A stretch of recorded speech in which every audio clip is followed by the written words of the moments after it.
Random House Audio presents St. Lucy's Home for Girls Raised by Wolves by Karen Russell. Read by J.B. Adkins, Jesse Bernstein, Nick Chamian, Kirby Hayborn, Deirdre Lovejoy, Patrick Mackey, Zach McClarty, Arthur Morey, Kata Mazer, and Ariel Citrick.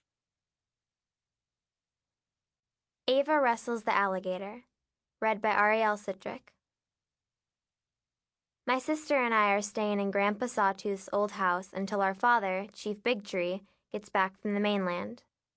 It's our first summer alone in the swamp. You girls will be fine, the chief slurred. Feed the gators, don't talk to strangers. Lock the door at night. The chief must have forgotten that it's a screen door at Grandpa's. There is no key, no lock. The old house is a rust-checkered yellow bungalow at the edge of the Wild Bird Estuary. It has a single airless room, 3 crude palmetto windows with mosquito-blackened sills, a tin roof that hums with the memory of rain. I love it here. Whenever the wind gusts in off the river, the sky rains leaves and feathers. During mating season, the bedroom window rattles with the ardor of birds. Now the thunder makes the thin window glass ripple like wax paper. Summer rain is still the most comforting sound that I know. I like to pretend that it's our dead mother's fingers drumming on the ceiling above us. In the distance, an alligator bellows. Not one of ours, I frown, a free agent. Our gators are hatched in incubators. If they make any noise at all, it's a perfunctory grunt, bored and sated. This wild gator has an inimitable cry. Much louder, much closer. I smile and pull the blankets around my chin. If Osceola hears it, she's not letting on. My sister is lying on the cot opposite me. Her eyes are wide open, and she is smiling and smiling in the dark. Hey, Ossie, is it just you in there?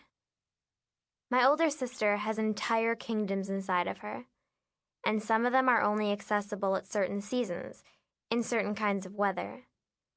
One such melting occurs in summer rain, at midnight, during the vine-green breathing time right before sleep. You have to ask the right question, throw the right rope bridge to get there, and then bolt across the chasm between you, before your bridge collapses. Ossie, is it just us? I peer into the grainy dark. There's the chair that looks like a horned devil's silhouette. There's the blind glint of the terrarium glass. But no Lucius. Ossie's evil boyfriend has yet to materialize. Yup, she whispers, just us. Ossie sounds wonderfully awake. She reaches over and pats my arm. Just us girls. That does it. Just us, we scream. And I know that for once, Ossie and I are picturing the same thing. Miles and miles of swamp, and millions of ghosts, and just us, girls, bungalowed in our silly pajamas. We keep giggling, happy and nervous, tickled by an incomplete innocence. We both sense that some dark joke is being played on us, even if we can't quite grasp the punchline. What about Lucius? I gasp. You're not dating Lucius anymore? Uh-oh, there it is again. That private smile. The one that implies that Ossie is nostalgic for places I have never been, places I can't even begin to imagine. Ossie shakes her head. Something else now. Somebody else? You're not still going to, I pause, trying to remember her word. Elope, are you? Ossie doesn't answer. Listen, she breathes, her eyes like blown embers. The thunder has gentled to a soft nicker. Outside, something is scratching at our dripping window. He's here. You know, Ossie's possessions are nothing like those twitch fests you read about in the Bible. No netherworld voices or pigs on a hill. Her body doesn't smolder like a firecracker or ululate in dead languages. Her boyfriends possess her in a different way. They steal over her, silking into her ears and mouth and lungs, stealthy and pervasive, like sickness or swallowed water. I watch her metamorphosis in guilty, greedy increments. Aussie is sweating. Aussie is heavy breathing. She puts her fist in her mouth, her other hand disappearing beneath the covers. Then she moans softly. And I get that peculiar knot of fear and wonder and anger, the husk that holds my whole childhood. Here is another phase change that I don't understand, solid to void, happening in such close proximity to me. The ghost is here. I know it because I can see my sister disappearing, can feel the body next to me emptying of my Aussie, and leaving me alone in the room. Lucius is her lewdest boyfriend yet.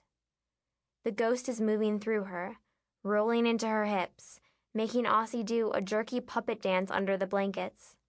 This happens every night lately, and I'm helpless to stop him. Get out of here, Lucius, I think very loudly. Get back in your grave. You leave my sister alone. Hagrid and her cot is starting to swing. I'm so jealous of Aussie. Every time the lights flicker in a storm, or a dish clatters to the floor, it's a message from her stupid boyfriend. The wind in her hair, the wind in the trees, all of it a whistled valentine. And meanwhile, who is busy decapitating stinking ballyhoo for the gators? Who is plunging the Bigtree latrines and brushing the plaster teeth inside the gator head? Exactly. At 16, Aussie is 4 years my senior and twice my height. Yet somehow I'm the one who gets stuck doing all the work. That's the reward for competence, I guess. When the chief left, he put me in charge of the whole park. Our family owns Swamplandia, the island's #1 gator theme park and swamp café, although lately we've been slipping in the rankings. You may have seen our wooden sign swinging from the giant kapok tree on Route 6. Come see Seth, fang some sea serpent and an ancient lizard of death. All our alligators we call Seth. Tradition is as important, the chief says, as promotional materials are expensive. When my mother was alive, she ran the show, literally. Mom took care of all the shadowy, behind-the-scenes stuff. Clubbing sick gators, fueling up the airboats, butchering chickens. I didn't even know these ugly duties existed. I'm pretty sure Aussie is still oblivious. Osceola doesn't have to do chores. Your sister is special, the chief has tried to explain to me, on more than one occasion.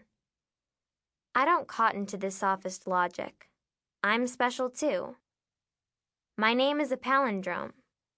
I can climb trees with simian ease. I can gut buckets of chubfish in record time. Once Grandpa Sawtooth held the dead Seth's jaw open, and I stuck my whole head in his fetid mouth. There are only 2 Swamplandia duties that I can't handle on my own. Stringing up the swamp hens on live chicken Thursdays, and pulling those gators out of the water. This means that I can't compete in the junior leagues, or perform solo. It doesn't bother me enough to make me braver. I still refuse to wade into the pit, and anyways, I am too weak to get my own gator ashore. Our show is simple. The headlining wrestler, usually the chief, wades into the water, making a big show of hunting the sandy bottom for his Seth. Then he pulls a gator out by its thrashing tail. The gator immediately lurches forward, yanking the chief back into the water.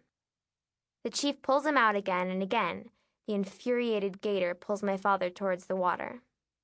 This tug-of-war goes on for a foamy length of time, while the crowd whoops and wahoos, cheering for our species. Finally, the chief masters his Seth. He manages to get him landlocked and clamber onto his back. This is the part where I come in.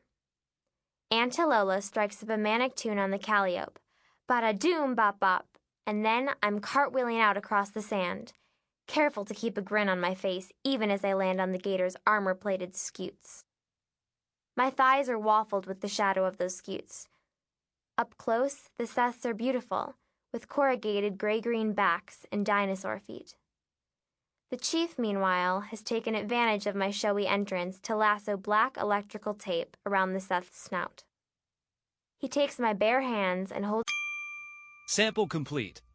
Ready to continue?